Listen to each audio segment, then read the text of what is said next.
تلاوت کی سورہ زمر میں اللہ تعالیٰ فرماتا ہے قیامت کے دن کا منظر کیسے قیامت قائم ہوگی۔ وَنُفِخَ فِي الصُّورِ فَصَعِقَ مَنْ فِي السَّمَاوَاتِ وَمَنْ فِي الْأَرْضِ إِلَّا مَنْ شَاءَ اللَّهُ۔ سور پھونکی جائے گی، ہوگا یہ کہ ایک وقت آئے گا اس کا جب دنیا اینڈ ہونے والی، ختم ہونے والی۔ سائنس بھی آج اس بات کو تسلیم کر رہا ہے کہ یہ جو سولار سسٹم ہے اس کی ایک عمر ہے، اس کی ایک ایج ہے، اس کے بعد یہ ختم ہونے کے قریب آئے گا۔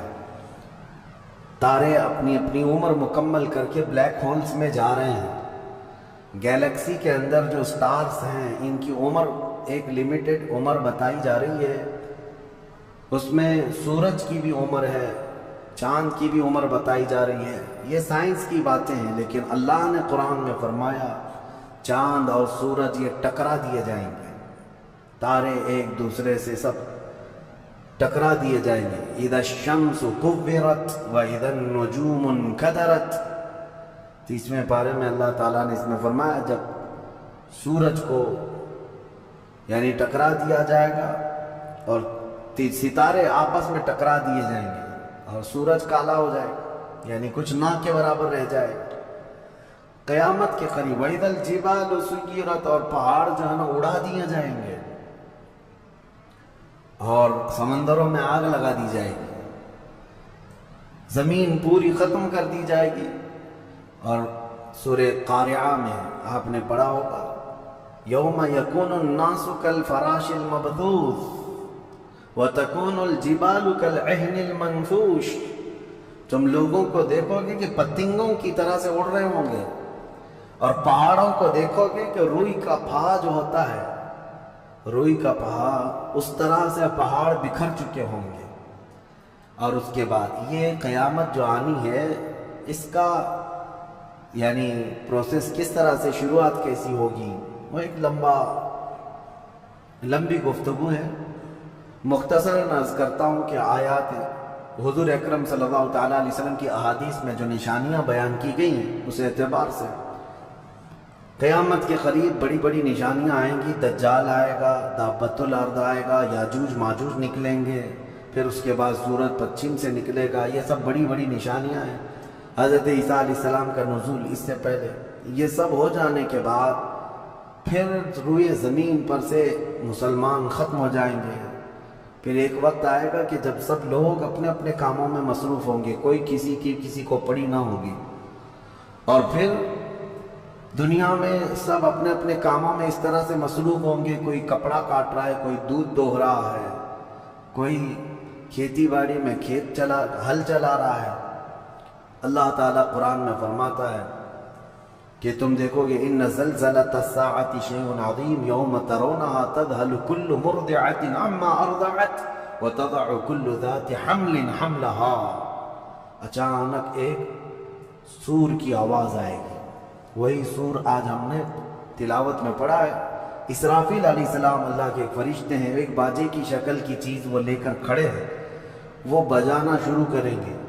شروع میں دھیمی دھیمی آواز آئے گی اور یہ آواز بڑھتی چلی جائے گی، بڑھتی چلی جائے گی، یہاں تک کہ یہ آواز اتنی سخت ہو جائے گی کہ جو جہاں تھا وہی کھڑا رہ جائے گا۔ کپڑا کاٹ رہا تھا اس کے ہاتھ سے کینچی گر گئی، جو کھیتی باڑی کر رہا تھا، ہل چلا رہا تھا، وہ وہیں کا وہیں رک جائے گا، دودھ دوہنے والا اس کا ہاتھ ویسے ہی رہ جائے گا، یہاں تک کہ حاملہ عورتوں کے پیٹ سے بچہ نکل کر گر جائے گا، جو عورتیں حمل سے ہوں گی۔ اور اس کے بعد پھر ایسی غشی، پھر سب پر موت طاری ہوگی اور زلزلے آئیں گے اور پوری زمین کو ہلا کر کے ختم کر دیا جائے گا۔ یہ قیامت ہے، یہ قیامت ہے۔ سور پھونکنے پر سارے انسان جتنے روئے زمین پر ہیں سب کے سب ختم ہو جائیں گے۔ اس کے بعد اللہ تعالیٰ فرماتا ہے ثم نفخ فیہ اخری، پھر دوسری بار سور پھونکنے کا حکم ہوگا۔ لیکن کیسے؟ سور جب حضرت اسرافیل علیہ السلام پھونکیں گے، پہلے انسانوں کی موت، پھر یہاں پر جتنی مخلوقات ہیں، جنات ہیں، جانور ہیں، سب کی موت، چرند پرند تو چھوڑے، نباتات، یہ پیڑ پودوں میں کی جان ختم۔ چاند سورج کو جب ختم کر دیا گیا تو پھر کوئی چیز ہی نہیں، ستارے چاند سورج سب، بلکہ اللہ تعالیٰ کے جتنے ملائکہ ہیں جبرائیل امین علیہ السلام سے لے کر دوسرے ایک فرشتے تک، سارے ملائکہ کو بھی موت آئے گی، سب موت کے شکار ہوں گے، اور سارے جب انتقال کر جائیں گے تو پھر بچتا کون ہے؟ صرف حضرت اسرافیل علیہ السلام جنہوں نے سور پھونکا۔ اب ان کو سور پھونکنے کا حکم جو تھا وہ کہا جائے گا روک دو آپ، پھر اللہ تعالی حضرت اسرافیل علیہ السلام کو بھی موت طاری کرے گا، اور روح نکالنے والا فرشتہ کون ہے؟ ملک الموت اسرائیل علیہ السلام۔ اب تک یہ سب کی روح نکال چکے ہوں گے، اور پھر اللہ تعالیٰ اسرائیل علیہ السلام کی بھی روح نکال دے گا۔ اسرائیل جو سب کی روح نکالتے ہیں ان کو بھی موت ہے، ان کو بھی موت ہے۔ اور پھر ہم نے پڑھا کل شیء ہالک الا وجہہ، ہر شے فنا ہو جائے گی سوائے رب العالمین کے۔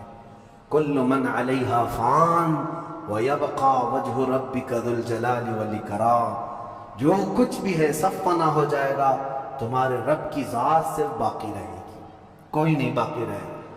پھر جب مولا کی مرضی ہوگی رب تبارک و تعالیٰ دوبارہ اسرافیل علیہ السلام کو اٹھائے گا، اسرافیل علیہ السلام دوبارہ اٹھیں گے، اور پھر ان سے کہا جائے گا دوبارہ سور پھونکو، پھر سے پھونکو۔ اب جب دوبارہ حضرت اسرافیل علیہ السلام سور پھونکیں گے تو یہ زندگی کا سور ہے، پہلے والا یہ نفخہ اولا اس کو کہتے ہیں وہ موت کا تھا، اور نفخہ ثانیہ حیات کا ہے، زندگی کا ہے۔ اب رب تعالیٰ نے جو وعدہ فرمایا تھا کہ ہم تمہیں موت کے بعد دوبارہ اٹھائیں گے، یہ وعدہ اس وقت پورا ہوگا۔ اب دوسرے مرتبہ جب سور پھونکنا شروع کرتے ہیں اسرافیل علیہ السلام، کتنے انسان آئے گئے، آدم علیہ السلام سے لے کر قیامت تک سب وہ زمینوں میں جہاں کہیں ہوں گے، کسی کو جلا کر ختم کر دیا گیا ہو، کسی کو جانور کھا گیا ہو، کسی کو پانی میں ختم کر دیا ہو، کسی بھی طرح سے، لیکن مولا تعالیٰ سب کو اٹھانے والا ہے۔ لیکن فرمایا حدیث پاک میں ہے کہ یہ دوسری سور پھونکنے کے بعد سب سے پہلے روئے زمین پر جو اٹھیں گے وہ محمد رسول اللہ کی۔ میرے آقا صلی اللہ تعالیٰ علیہ وسلم فرماتے ہیں میں اپنی قبر سے اٹھوں گا سب سے پہلے، اور محشر کے میدان کی طرف جو حضور جائیں گے تو فرماتے ہیں حضور صلی اللہ علیہ وسلم اٹھیں گے، ان کے بعد ابو بکر صدیق، ان کے بعد عمر فاروق رضی اللہ تعالیٰ عنہ، پھر ساری کائنات کو اللہ اٹھائے گا۔ اور جب رسول کریم صلی اللہ تعالیٰ علیہ وسلم فرماتے ہیں میں میدان قیامت میں اس حال میں آؤں گا کہ میرا ایک ہاتھ ابو بکر کے کندھے پر ہوگا اور دوسرا عمر ابن خطاب کے کندھے پر ہوگا، یقیناً وہ اس دن کے دولہ ہے، قیامت کا منظر ہے جب رسول کریم صلی اللہ تعالیٰ علیہ وسلم تشریف لائیں۔ اور اس کے بعد رب تعالیٰ نے فرمایا سورہ زمر میں 2 آیتیں آئی ہیں، وَسِيقَ الَّذِينَ كَفَرُوا إِلَى جَهَنَّمَ زُمَرًا، اب جو کفار تھے ان سب کو کھینچ کر کے لایا جائے گا میدان قیامت میں۔ پہلے تو میں آپ کو بتا دوں پوری تفصیلات قیامت کے میدان میں، اس کے بعد ان آیتوں کی تفسیر پر آتا ہوں۔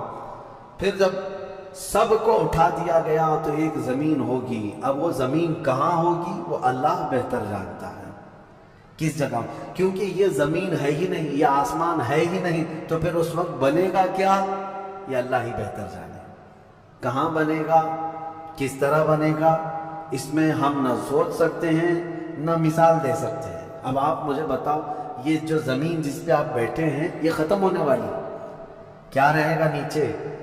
آسمان جو دکھ رہا ہے یہ بھی ختم ہونے والا ہے، پھر کیا رہے گا اوپر ہمیں نہیں معلوم، لیکن اللہ کریم ایک زمین بنائے گا جس کے متعلق آ گیا وہ تانبے اور پیتل سے بنی ہوئی ہوگی، یہ مٹی والی زمین ہے۔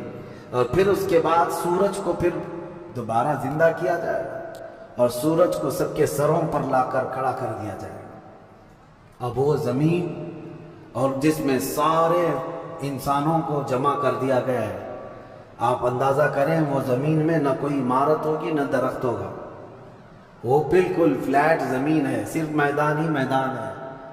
ایسا نہیں ہے کہ یہاں پر کوئی میدان اور تھوڑی دور کے بعد کوئی عمارت دکھے گی یا کوئی درخت دکھے گا یا کوئی پہاڑ، نہیں، کچھ نہیں، صرف سیدھی زمین۔ اسی لیے کہ وہاں تم 500 سال بھی اس میدان میں بھاگتے رہو گے تو سائے کے لیے ایک پتا بھی نہیں ملے گا، ایک پتا بھی نہیں، کہاں سایہ حاصل کر سکو۔ لیکن کچھ خوش نصیبوں کے لیے اللہ نے فرمایا کہ عرش کا سایہ انہیں اللہ عطا فرمائے گا۔ وہ کون لوگ ہیں؟ ان میں کئی لوگ ہیں، جس میں سے ایک ہی میں بتاتا ہوں، رجل تعلق قلبہ بالمساجد، وہ ایسا آدمی جس کا دل مسجدوں میں لگا ہوا ہے، قیامت کے دن اسے اللہ عرش کا سایہ عطا فرمائے۔ آپ کی نماز ہو گئی، بیٹھے کیوں ہیں؟ نماز ہو گئی، نماز کے بعد چلے جانا چاہیے، لیکن تمہارا دل مسجد میں لگا ہوا ہے۔ انہی لوگوں کی فضیلت میں ہے، جب قیامت کے دن کوئی سایہ نہ ہوگا، ان لوگوں کے لیے اللہ عرش کا سایہ عطا کرے گا۔ اب یہ جو سارے لوگ جمع ہوں گے، کسی کو کچھ پتہ نہیں کہ ہونا کیا ہے، کسی کو نہیں پتا کہ کیا ہونا ہے، نفسا نفسی کا عالم ہے، اور سب ایک دوسرے کو تک رہے ہیں۔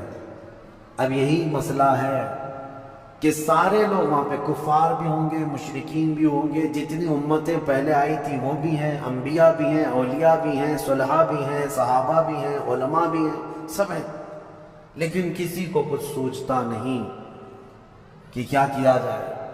یہی بے خبری سے پوری مخلوق جو ہے انبیاء کے پاس جاتی ہے۔ انبیاء میں سب سے پہلے ابو البشر سیدنا آدم علیہ السلام سے کہتے ہیں سارے لوگ، آپ تو ہم سب کے باپ ہیں، ہمارے لیے اللہ کی بارگاہ میں سفارش کریں کہ کچھ ہمارے متعلق کیا حکم ہے وہ پتہ چل جائے، ہمیں کہاں جانا ہے، جنت میں یا دوزخ میں، یہ ابھی پتہ چل جائے، حساب بھی نہیں شروع ہو رہا ہے۔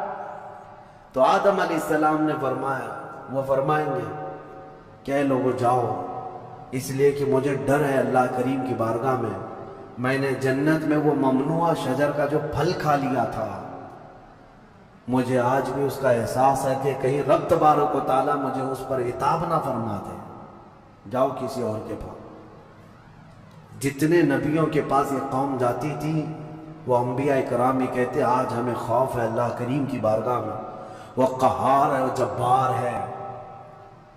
اور میں نے آج ایک آیت یہ بھی پڑھی سورہ مومن میں، اللہ نے فرمایا لمن الملک اليوم، اس دن یہ آواز آئے گی، آج کی بادشاہت کس کی ہے، آج کی بادشاہت کس کی ہے؟ پھر اللہ خود فرمائے گا للہ الواحد القہار، ایک قہر کرنے والے خدا کی آج بادشاہت ہے۔ اس دن صرف اس کی سلطنت ہوگی، صرف اس کی حکومت ہے۔ انبیاء، ملائکہ سب ڈرے ہوئے ہیں، پتہ نہیں برسوں یہ قوم گھومتی رہے گی مخلوق۔ عیسیٰ علیہ السلام فرمائیں گے کہ اے لوگو جاؤ محمد رسول اللہ کے پاس، آج وہ تمہاری سنیں گے اور اللہ ان کی سنے گا۔ پوری مخلوق جب نبی کریم صلی اللہ علیہ وسلم کے پاس آتی ہے تو نبی پاک صلی اللہ تعالیٰ علیہ وسلم فرماتے ہیں ہاں میں اسی کے انتظار میں ہوں۔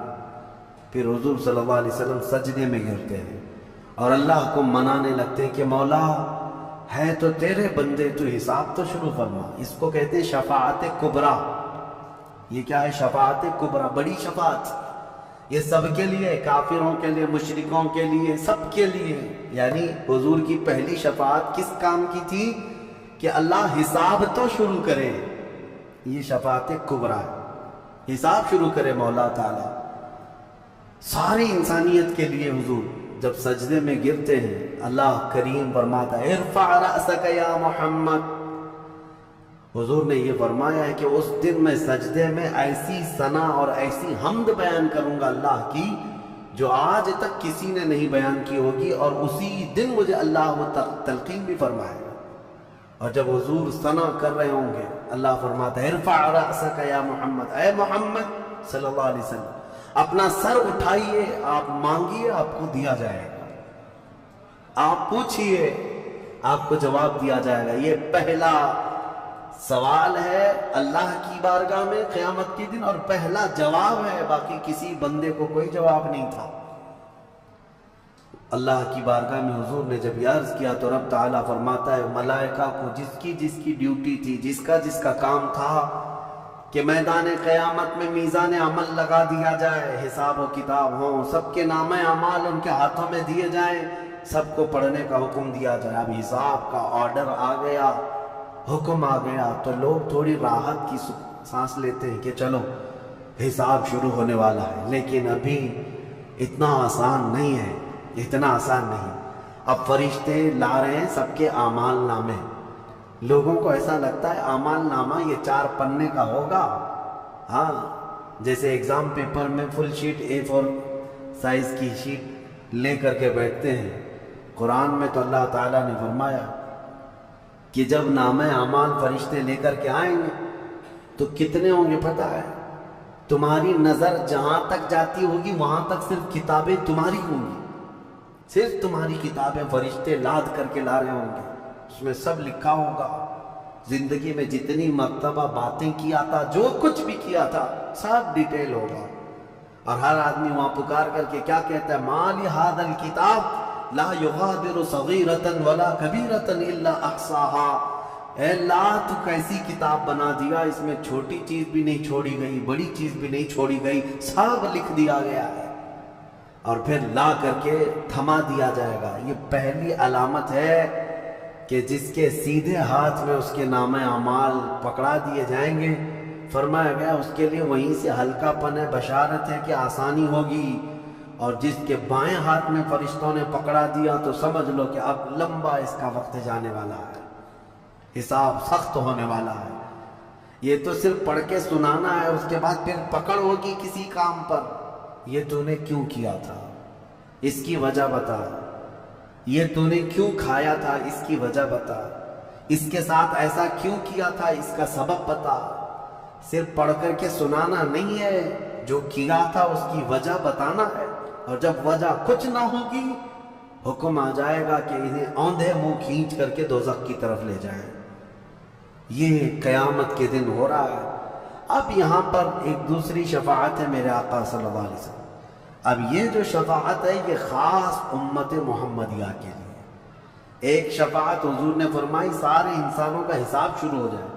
جب حساب شروع ہو گیا تب رب حضور صلی اللہ تعالیٰ علیہ وسلم پھر سجدہ کرتے اللہ کی بارگاہ میں.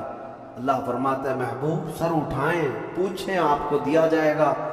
حضور عرض کرتے ہیں مولا میری امت کی بخشش آسان فرما دے، میری امت کا حساب آسان فرما دے. اب حضور کو اختیار دیا جائے گا. حضور کی یہ بھولی بھالی امت جہاں جہاں ہوگی حضور صلی اللہ علیہ وسلم فرماتے ہیں میں ان کو دور سے پہچان رہا ہوں گا. دیکھو میرے عزیزو، بھرا مجمع ہے، کتنی امتیں ہیں. ایک صحابی نے پوچھا یا رسول اللہ ہم کو آپ قیامت میں پہچانیں گے؟ حضور نے فرمایا یقیناً پہچانیں گے. کیسے؟ حضور فرماتے ہیں زندگی میں تم جو وضو کرتے تھے، یہ جو اعضائے وضو ہیں، چہرہ اور ہاتھ، حضور فرماتے ہیں قیامت کے دن یہ سورج کی طرح چمک رہے ہوں گے. اور اسی چمک سے میں پہچان لوں گا یہ میری امت ہے. جس کے ہاتھ چہرے چمک رہے ہوں. جو وضو ہی نہیں کرتا اس کا کیا چمکے گا؟ لیکن حضور صلی اللہ تعالیٰ علیہ وسلم نے حدیث پاک آئی ہے وضو کے اعضاء کی چمک سے حضور اپنی امت کو پہچان لیں گے. فلاں میرا امتی ہے، فلاں میرا امتی ہے. بہرحال اب اس کے بعد اب میں ان آیتوں کی طرف آتا ہوں. حساب و کتاب ہو رہا ہوگا. سب سے پہلے وہاں پر قیامت کے دن جن کو لایا جائے گا، الگ الگ روایات ہیں، اس میں 3 لوگوں کے متعلق فرمایا گیا. ایک عالم، ایک شہید اور ایک امیر آدمی پیسے والا. حالانکہ تینوں اچھے لوگ تھے. دنیا میں یہ جو امیر تھا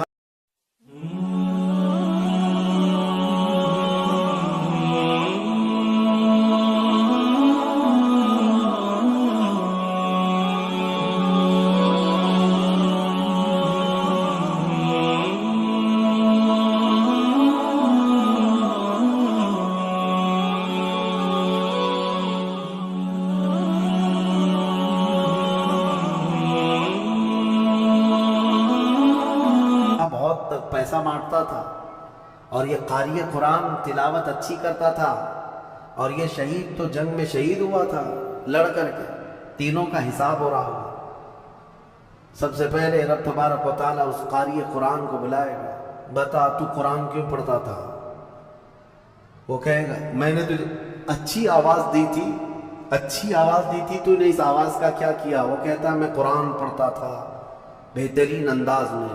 رب تعالیٰ فرماتا ہے تو اس لیے پڑھتا تھا کہ لوگ تیری آواز کی تعریف کریں، کیا آواز ہے، اور لوگوں نے تعریف کر دیا، دنیا میں تجھے تیرا بدلہ مل گیا، یہاں قیامت میں کچھ نہیں، جاؤ جہنم میں۔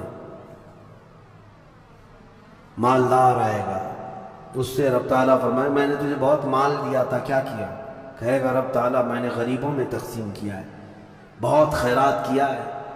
اللہ کریم فرماتا ہے کہ تو نے تو یہ نیت سے تقسیم کیا تھا نا کہ لوگ تجھے دیالو کہیں، سخی کہیں، تیری مال کی تعریف کریں، تو لوگوں نے تو وہ تعریف کر دی، دنیا میں جو تجھے ملنا تھا وہ مل گیا، تیری خواہش ہو گئی، یہاں کچھ نہیں، اسے بھی فرمایا جائے گا دوزخ میں ڈال دو۔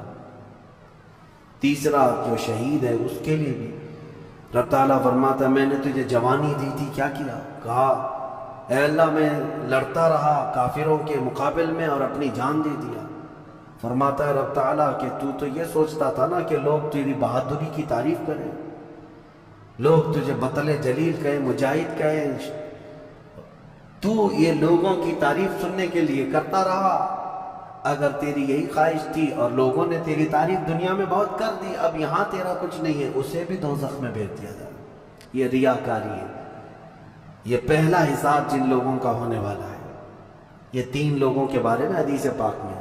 پھر میرے آقا صلی اللہ علیہ وسلم فرماتے ہیں قیامت کے میدان سے اس وقت تک کوئی پیر ہٹا نہیں سکتا جب تک اللہ 5 سوالات نہ کر لے۔ ان میں سے پہلا سوال یہی ہے کہ اللہ فرمائے گا میں نے تجھے جوانی دی تھی، تو نے کہاں خرچہ کیا؟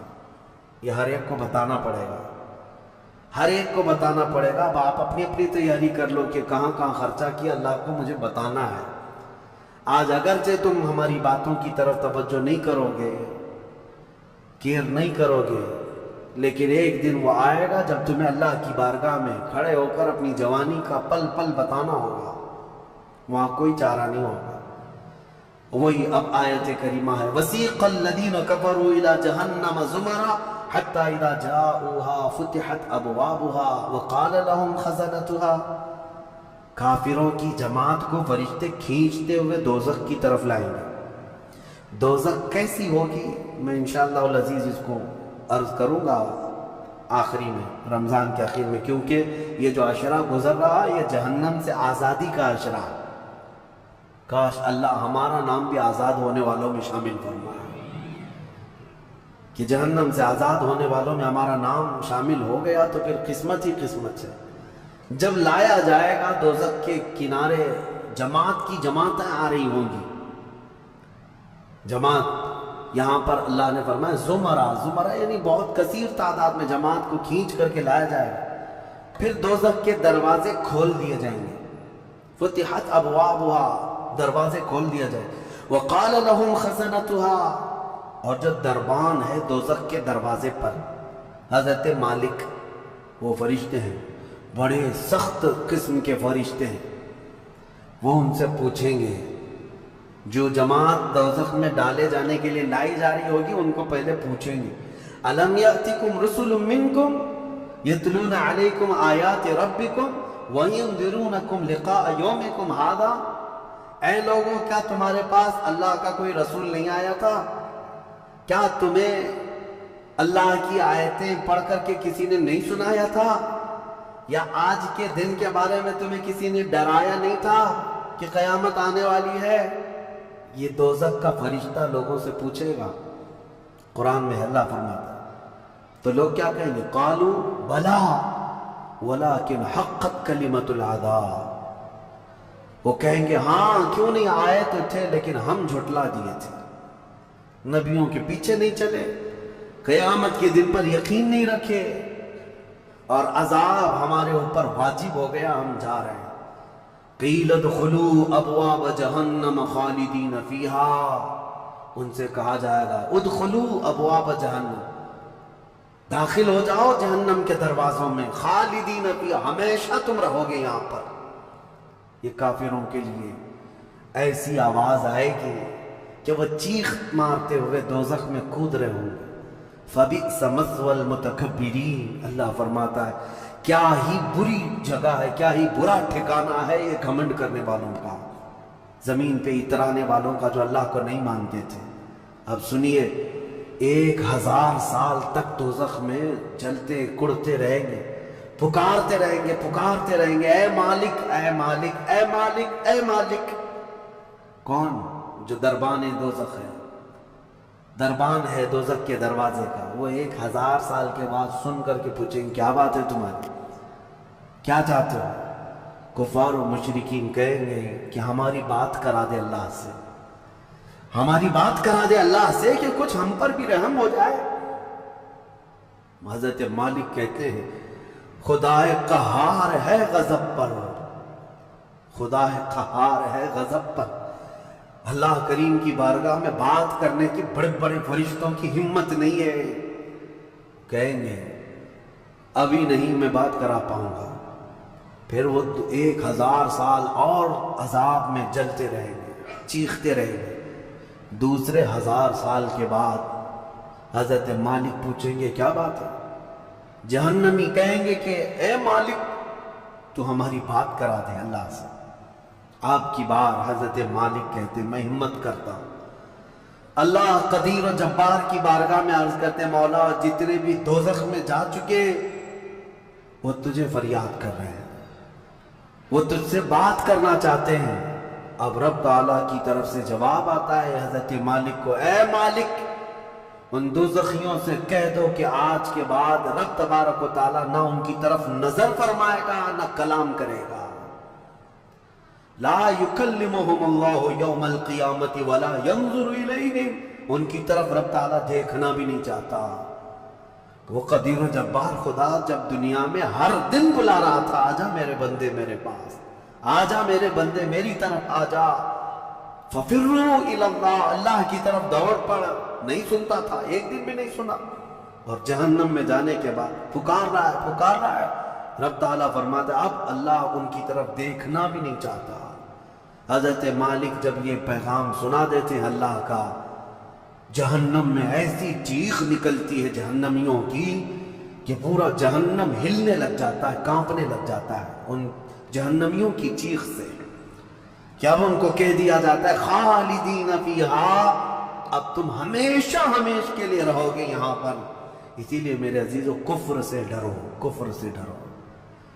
گناہ کرنے کے بعد معافی ہے لیکن کفر کی معافی نہیں۔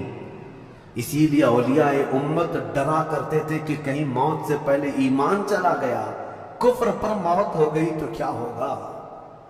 پھر ہمیشہ کے لیے دوزخ میں جانا پڑے گا، نہ وہاں کسی کی سفارش ہوگی نہ کوئی شفاعت ہوگی۔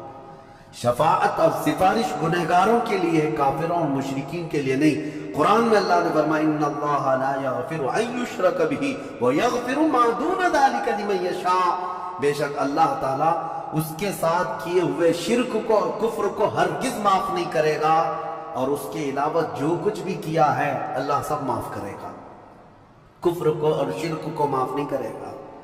اب سنیے دوسری آیت ہے وَسِيقَ الَّذِينَ اتَّقَوْا رَبَّهُمْ إِلَى الْجَنَّةِ زُمَرًا، اس میدان قیامت میں کچھ وہ جماعتیں بھی ہیں جو دنیا میں تقوی حاصل کر چکی تھی، فرمان خدا پر چلتی تھیں، ان کی نمازیں ٹھیک تھی، اللہ سے ڈرتے تھے، اپنی راتیں وہ رو رو کر گزارتے تھے، مولا کو پکارتے تھے۔ وہاں قیامت کے دن اللہ ان کے حال یہ ہیں کہ ان کا استقبال ہو رہا ہوگا، فرشتے ان کو سجا کر کے لا رہے ہوں گے، اور وہ بھی جماعت کے ساتھ جا رہے ہوں گے جنت کی طرف۔